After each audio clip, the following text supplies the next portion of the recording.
ఏలూరు నగరంలో వంగవీటి మోహన్ రంగ 77వ జయంతి సందర్భంగా నగరంలోని వివిధ ప్రదేశాల్లో ఏలూరు శాసనసభ్యులు ఘనంగా నివాళులర్పించారు.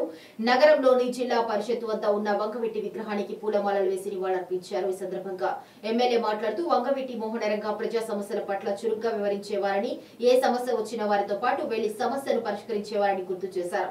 ఉద్యమ నేతగా రాష్ట్ర వ్యాప్తంగా పేరుందారని అన్నారు. అటువంటి ఉద్యమ నాయకుడికి నివాళులర్పించడం మనందరి బాధ్యత అని అన్నారు.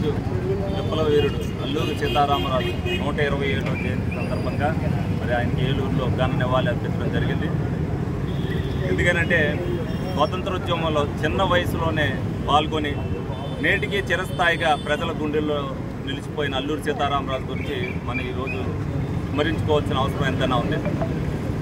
27 ఏళ్ల వయసులోనే మన్యం ప్రజలకు జరుగుతున్న అన్యాయాన్ని, ఏ విధంగా అయితే బ్రిటిష్ వారి పాలనలో వాళ్ళ అణిచివేత గురి చేస్తున్నారో వాళ్ళకి ఒక విప్లవీరుడిగా మన్యం ప్రజల తరపున పోరాటం చేసి స్వతంత్ర ఉద్యమంలో మన స్వతంత్రం సాధించడంలో ఆయన ప్రముఖ పాత్ర వహించారు. నేటికి కూడా అల్లూరి సీతారామరాజు గురించి తెలియని వారు ఉండరు. చరిత్రలో చరిత్రకారుడిగా మిగిలిపోయిన అల్లూరి సీతారామరాజు ప్రజలందరికీ కూడా ఒక ఆదర్శమైంది. అలాగే అందరూ కూడా ఏదైనా ఉన్నప్పుడు ఇలా కమ్యూనిస్టు భావాలు బయటికి రావడం కానీ, అలాగే కమ్యూనిస్టు ఉద్యమాలు కానీ జరగడం జరిగినాయి అంటే దానికి స్ఫూర్తి అల్లూరి సీతారామరాజే. మొన్న జరిగిన ఎలక్షన్ కూడా అల్లూరి సీతారామరాజు స్ఫూర్తితోనే జరిగినాయి. తప్పనిసరిగా అటువంటి విప్లవాత్మకమైన మార్పులు రావాలంటే, అటువంటి భావాలు ఉన్న వ్యక్తులు రావాలి సమాజంలో. తప్పనిసరిగా ఆయన్ని ఈ రోజున స్మరించుకుంటూ ఆయన జీవిత ఆశయాల కోసం ప్రతి ఒక్కరు కూడా పాటుపడాలని సందర్భంగా కోరుకోవడం జరుగుతుంది.